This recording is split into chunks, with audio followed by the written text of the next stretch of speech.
So, what are we without our stories, our ideas, our thoughts, our feelings, our emotions, and our wanting? We live in a time now where, in a sense, almost society's wheels are falling off. People are flaring up over the smallest of things, and people are overwhelmed and getting panic attacks at work, and stress and depression and obesity and other such things are at record highs because as society gathers pace, what we're trying to do is deal with a new paradigm with old ideas. So instead of working smarter, we're working harder. And the reason we're not working smarter is we just don't feel we have the time in order to work, to give ourselves that ability to figure out how to work smarter.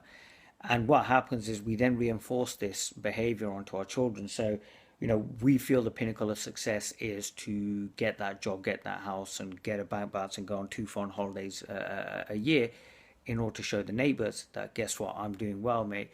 But inside we're dying because what we realize on a day-to-day basis is we are not honoring what we truly are. We're not honoring our authenticity. We all have a dream. Everybody has a dream. I defy that person who turns around and says, well, there isn't a way that they feel their life should be. And yet, in order to keep up with the Joneses and to compromise with what's happening in life and things like that, what we do is, we take on jobs, relationships, and other such situations which really don't honor us, don't really, in a sense,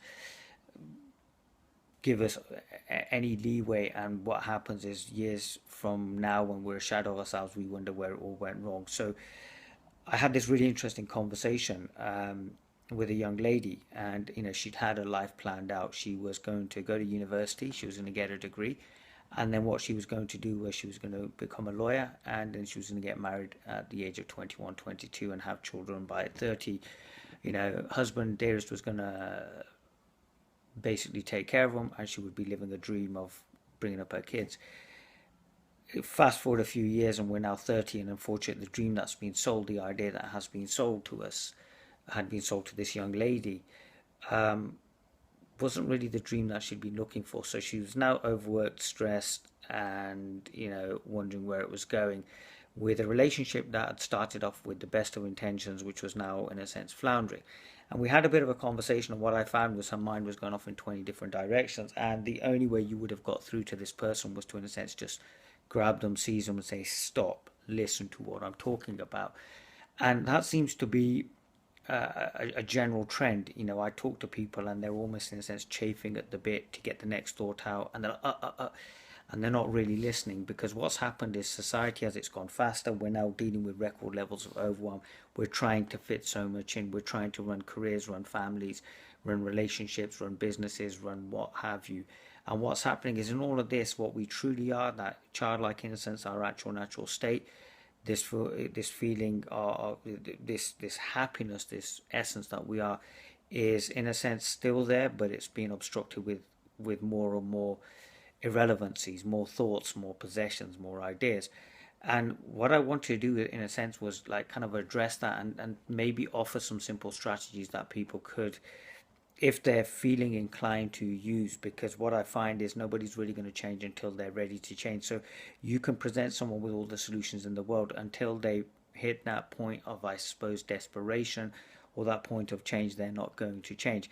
And when you do, what you find, it's amazing how they can, in a sense, then start making massive changes. And we're starting to see that as well, whereby people are quitting these jobs that they thought would give them everything and have given them nothing but headaches. So, in a sense, they've got that great job, or something. I believe the Dalai Lama said, they've got the houses, they've got the cars, and the possessions are owning them, as opposed to the other way around.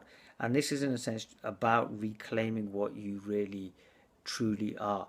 And in reclaiming that and in trusting what you are, which you know yourself gives you all the answers, but your mind is chattering away and your deadlines are kicking off and everybody's telling you to do this, this, and this, and this, and you're filling your time up with activity which is useless. You're not listening to the thing that would give you absolutely everything, which is you. So the first thing you do when you're in a sense feeling like, oh damn, something's gone horribly wrong here, and this ain't the dream I thought, is stop. It's amazing how slow seems to be the new fast now. What you'll find is, when you slow down, you'll have time to actually truly appreciate what you are, truly think about what's happening in your life, and a lot of the bad decisions that you're going to make because you're running off a million different ways won't occur. In a sense, we have this culture now where we're all masters of many, but players. Sorry, we're players of many. I always get that one right, wrong way around. We're players of many, but we're masters of none. And by slowing down, we can achieve that mastery and become aware of what we truly are. In becoming aware of what we truly are, what we then find is we then actually observe. We open our eyes and we actually see what's going on.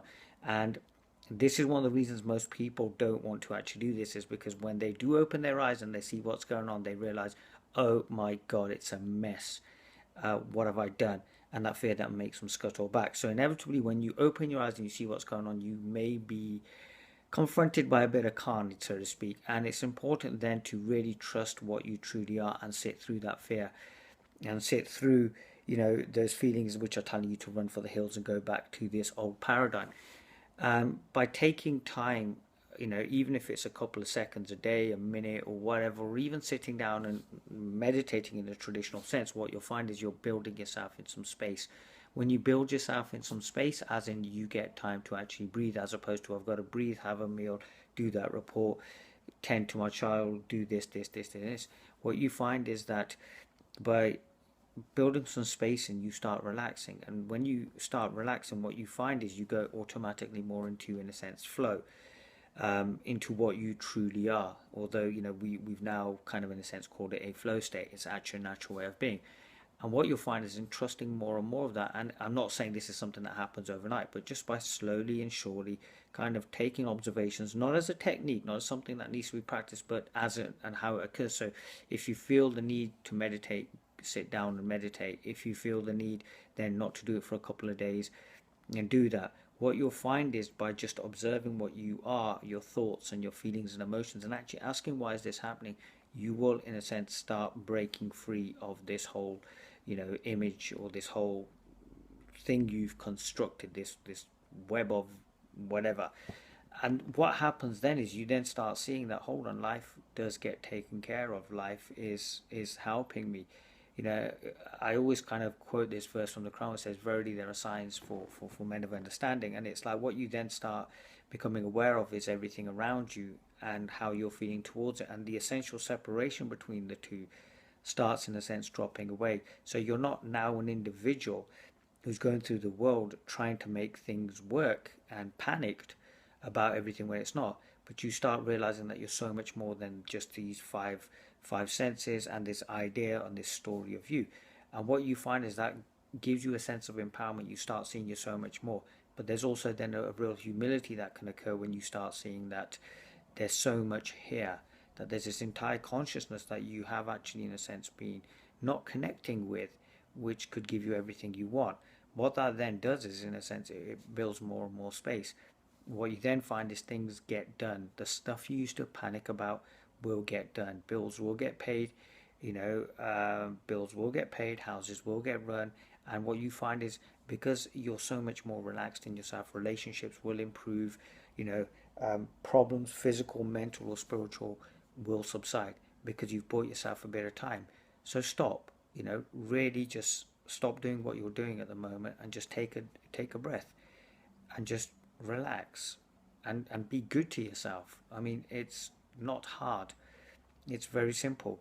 The way you're living at the moment and the way you're, in a sense, almost kind of, in a sense, torturing yourself by being on this kind of merry-go-round, which is just going to get faster and faster and faster, isn't really helping. But you can jump back on the merry-go-round if you really want, when you discover what you truly are, and that's something which is unlimited. One of the things I'm finding now is I spent quite a number of years away from conventional society, so to speak, and it wasn't something that I did as a practice or a technique, because I can imagine someone, oh well, Zach, that's really great and it's wonderful for you, but I don't have that time. It was something that naturally occurred, and now I find I'm naturally, in a sense, getting busier, doing more talks, meeting more people, but again from that place of me, of what I truly am, of what you truly are, because you and I aren't very, very separate.